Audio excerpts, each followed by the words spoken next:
Just 3 weeks ago, a small group of us, a few of us that are here this morning, were wandering around Israel together, exploring some of the places of the life of Jesus.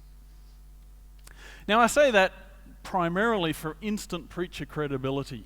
I assume that when I drop a story like that, you just instantly assume that I know everything about the Bible. Can we agree on that and we'll go from there? Of course, the other thing is that I just want to be one of those preachers when I grow up, that just drops an Israel reference in pretty much every sermon, which I think Moy will do from now on. So hold her accountable to that. But there is a significance to it, and that is that among the challenges of visiting somewhere like Israel and trying to get some kind of sense of the whole Jesus story from doing that, it's a challenge. And one of the challenges is that there's just so much history between then and now. So many of the sites we visited are possible locations, traditional sites, places where this or that might have happened. And of course, the foremost example of this is the two competing empty tombs where Jesus might have been buried. We visited 2 empty tombs of Jesus in one day. That's an interesting thing to do. For those who are bothered by these kind of uncertainties, it's kind of challenging. But it's also this great relief when we visit some of the must-be places, when we actually go to Galilee and, that is the lake. You can't really argue with that. Or when you stand on the top of Mount of Olives and look across the old city of Jerusalem, it is the Mount of Olives. Not too much argument about it. So there's those moments of relief where we have certainty amidst all the uncertainty. But this kind of exasperation is something that is not unknown to readers of the Bible either. We experience similar uncertainty in relation to so many of the lesser characters of the Bible. They appear, they play their role, then they vanish. They are not key protagonists, so a study of their stories requires us to piece together all sorts of might-have-beens and glimpses that we're given of them, the hints that are offered by other characters and how other characters actually respond to them. And the New Testament writer of James is one such character, linking together some of the gospel references to James and the other brothers of Jesus with a story of an early church leader in Jerusalem, a reference or two in Paul's letters, and of course the epistle that James himself wrote. We can sketch together this kind of overview of his life, glimpses of his story, but there's so much that's left to deduction and tradition. But I think it's a worthwhile project, so we'll spend a few minutes on it this morning. And it gives us an insight into a significant personal story, as well as a glimpse of what it might have been to be a follower of Jesus in the earliest days of the church. Indeed, the book of James, together with 1 Corinthians, is thought to have been the earliest written of the Old Testament books, probably written as early as the 50s AD, so less than 20 years after Jesus left earth, even before the Gospels themselves were written. And that's a pretty good insight into what the first believers in Jesus were actually thinking about.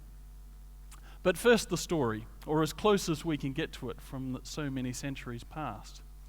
We know that Jesus had a number of brothers and sisters. After turning water into wine at the wedding at Cana, John 2:12 reports that he went to Capernaum for a few days with his mother, his brothers, and his disciples. When Jesus returned to his hometown of Nazareth in Matthew 13, the reference is much more specific. Amid the accusations of his ordinariness is this statement: he's just the carpenter's son. And we know Mary, his mother, and his brothers, James, Joseph, Simon, and Judas. All his sisters are right here among us as well.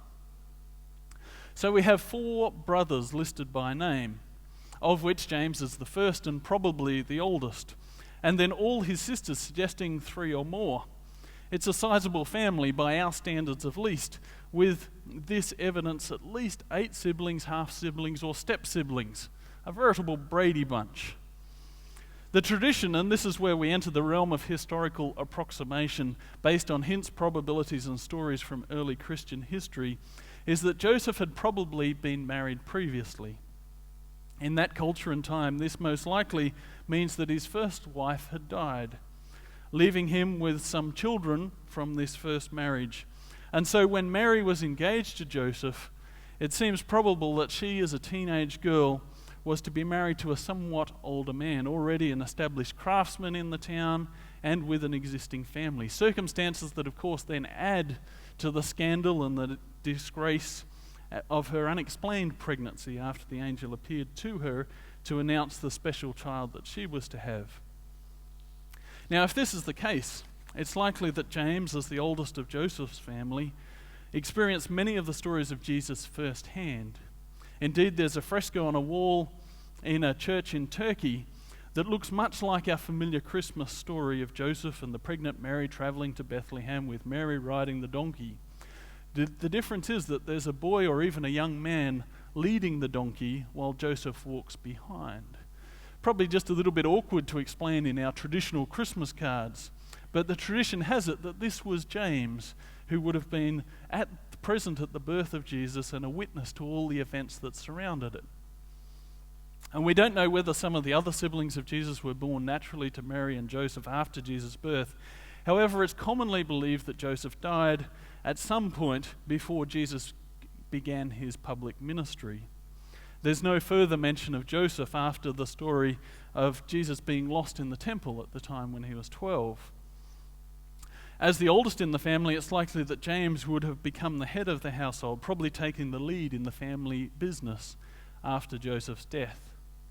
In her intriguing biblical narrative, and of course we can't call them fiction in Adventist publishing, titled James, the Brother of Jesus, writer Trudy Morgan Cole, whose research I've borrowed a little from, portrays James as a frustrated Bible student, perhaps an aspiring rabbi, who grudgingly fulfilled these family responsibilities, and it was a discontent that simply grew as Jesus began his public ministry and started attracting crowds.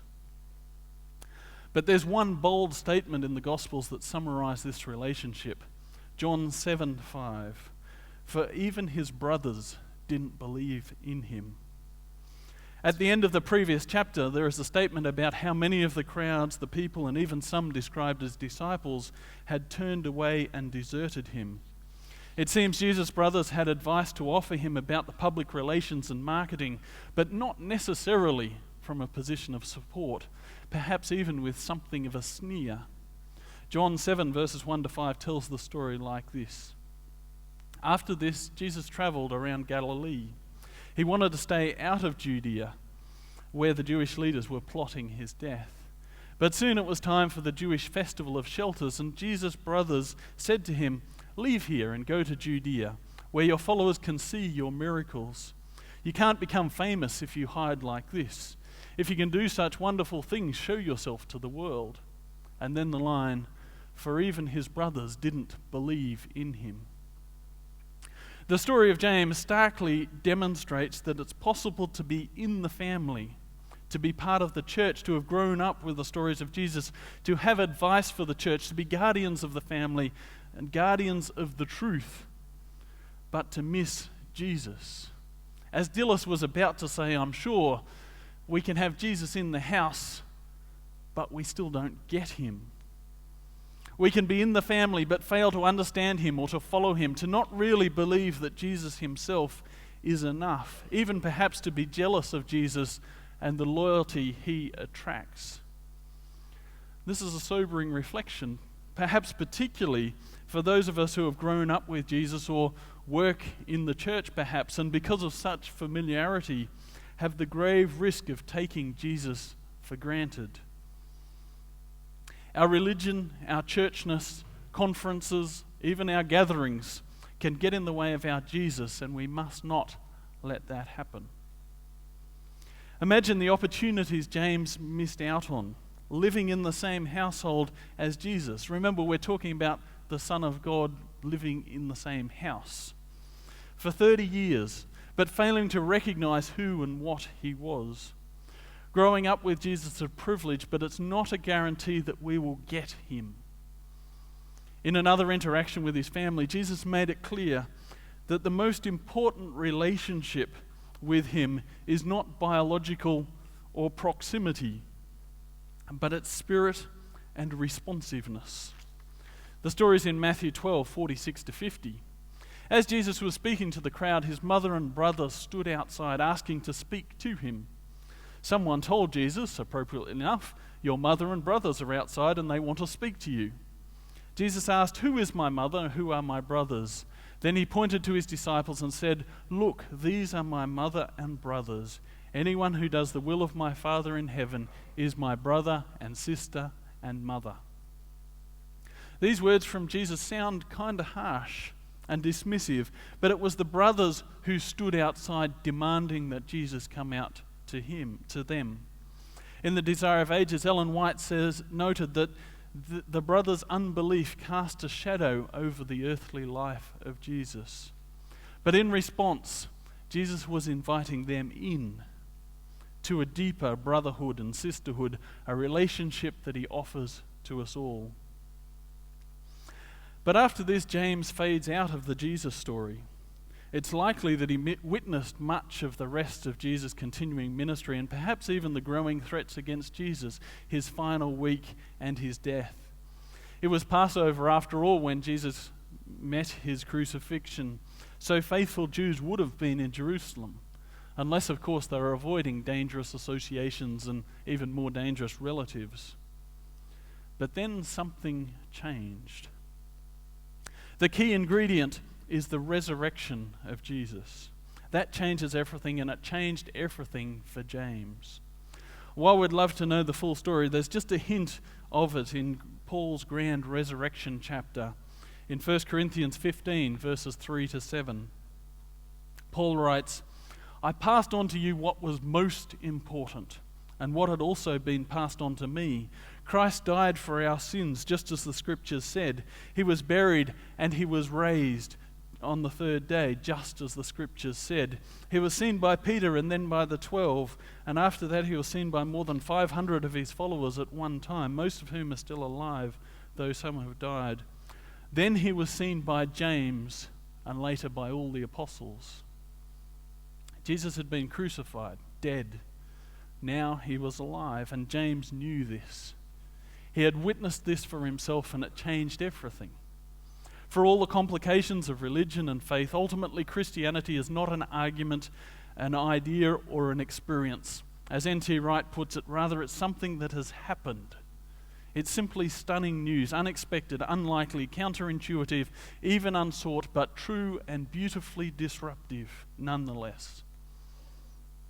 This was the key story in the life of James, and it must be the key for us as well, individually and as a church. For all our attempts at makeovers, renewal, rebranding, revival, or reformation, the only true transformation comes by confronting the reality of the resurrected Jesus. James was transformed from one of the brothers who didn't believe to a leader in the early church, as evidenced even just by this mention in this list from Paul. He worked particularly in Jerusalem and ultimately became a martyr for the sake of the brother he now believed in absolutely. It is believed, as it's noted in the writings of the historian Josephus, that James was stoned to death in either AD 62 or 69 under the direction of the high priest, who was perhaps jealous of James's position of leadership in the church in Jerusalem. We're stitching together various probables and traditions and might-have-beens, but we can well imagine that the key element always, the key moment, even in his faithfulness to the point of death, was his encounter with the resurrected Jesus.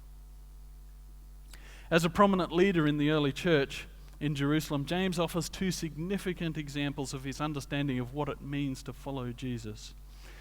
These are glimpses not only of the story of James, but also of a group of believers who were still trying to figure out what this Jesus was about. The first is the occasion of the Jerusalem Council recorded in Acts 15. And the temptation to describe this council as like a general conference session with James as the presiding leader is perhaps a little too neat in the context of the past couple of weeks. So I'll leave you to do the contrasts and comparisons there. But for those of us who are following the reports from San Antonio, it does give us a common reference point. The Jerusalem Council is the culmination of the first half of the book of Acts.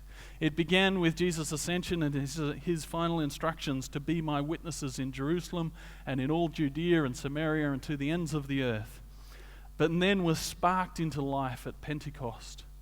Then there was Samaria, Philip and the Ethiopian, Peter's rooftop vision and subsequent ministry to Cornelius and his household, and the initial success of the missionary work of Paul and Barnabas. The church had grown rapidly from a small Jewish sect to an international, multicultural, and almost majority Gentile movement.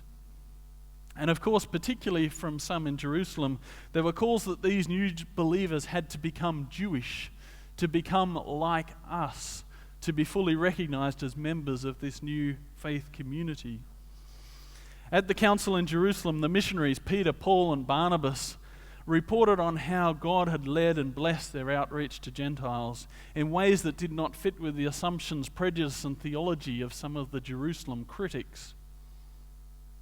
While the mission reports appeared compelling, it seems it was the wisdom, vision, and leadership of James that ultimately resolved the debate. Drawing on the Old Testament teaching in Isaiah 45, James urged that Jesus' followers should expect that God does new things, and the church of Jesus must grow deeper and broader and more inclusive. James expressed it succinctly in Acts 15:19. My judgment is that we should not make it difficult for the Gentiles who are turning to God. Of course, there are core beliefs and practices that are what it means to be the community of Jesus, and the Jerusalem Council wrote to the new churches and believers to encourage their faithfulness in such primary matters. But the conclusion of the council was that no, we don't all have to worship, look, live, practice, or even believe exactly alike to be full members of the faithful community of Jesus, and that it should not be difficult to turn to God in the context and culture of our church communities. Perhaps like Paul, James recognized the grace extended to him as a doubting brother, who by virtue of encountering Jesus, even he was somehow included in this new community. Our own acceptance by grace should always be our foundation for accepting others. If stubborn doubters are welcome, why not Gentiles? Why not fill in the blank? As Rachel Held Evans has put it, what makes the gospel offensive isn't who it keeps out, but who it lets in. If that's the gospel, what about the church? And we see a further extension of this attitude in James's most enduring contribution to the Christian church through the ages, his letter to the early church. Some homework, if you need some homework from this weekend, go and read the book of James, 5 short chapters right near the end of the New Testament, but containing so much that we could talk about for most of the rest of the weekend. In light of the story of James that we have reflected on this morning, you might be surprised at what this book says and what it doesn't say. Sometimes it's described as the Proverbs of the New Testament. James is a letter that urges very practical faithfulness. His story was well known in the church that he was writing to, so he didn't have to retell the story of Jesus. And there's no long-winded theology such as that we find in Paul's letters. Skipping over Paul-like arguments of faith versus works, he champions a faith that works, that lives, that perseveres. And with an ample dose of humility, it's no-nonsense advice that changes people, relationships, and communities. In James 1:27, his summary of authentic faith goes like this. Pure and genuine religion in the sight of God the Father means caring for orphans and widows in their distress and refusing to let the world corrupt you. It's yet another of those Bible verses that knit together the two preeminent concepts of faithfulness, being justice and righteousness. The most common words used in the Bible for these two ideas in both Hebrew and Greek can be translated alternatively: justice, righteousness, righteousness, justice, as two aspects of the same concept, the same idea, the same faithfulness. The faithful goodness or right living God seeks from his people includes both righteousness, personal and corporate holiness, and justice, working for the good of others, particularly those most in need, most oppressed, most marginalized, most exploited.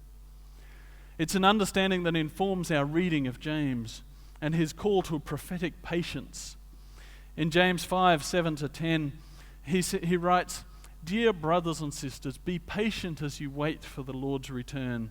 Like a farmer waiting for a crop, you too must be patient. Take courage, for the coming of the Lord is near. For examples of patience in suffering, dear brothers and sisters, look at the prophets who spoke in the name of the Lord." An appeal to the patience of the prophets is an interesting expression. Even a hint of understanding of the passion of the prophets will inform us that while we are called to patience in our own suffering, we are called to a holy impatience in response to the suffering of others. The patience of the prophets is a patient, stubborn perseverance in impatience, to raising our voices and offering our hands whilever there is injustice, poverty, hunger, oppression, exclusion, inequality, and exploitation. A prophetic patience is constantly impatient with injustice and, to borrow a line, always restless for a more beautiful world, both today and by resurrection and recreation. Yes, Jesus will return, James writes, so live with justice, kindness, generosity, integrity, and endurance. According to James, our faith in the past and our hope for the future must change how we believe, live, and act today. Through his church leadership, his humility, his writing, and his life, James, the once non-believing brother of Jesus, became known to history as James the Just. Not a headline apostle as such, but a pioneering church leader and one of the first New Testament writers. As James introduced himself at the beginning of his letter, a slave of God and the Lord Jesus Christ. And the difference? In the words of Paul, then he was seen by James. Jesus was seen by this man. After spending all his life with Jesus, James saw Jesus in a new way. James encountered the resurrected Jesus, and it changed everything.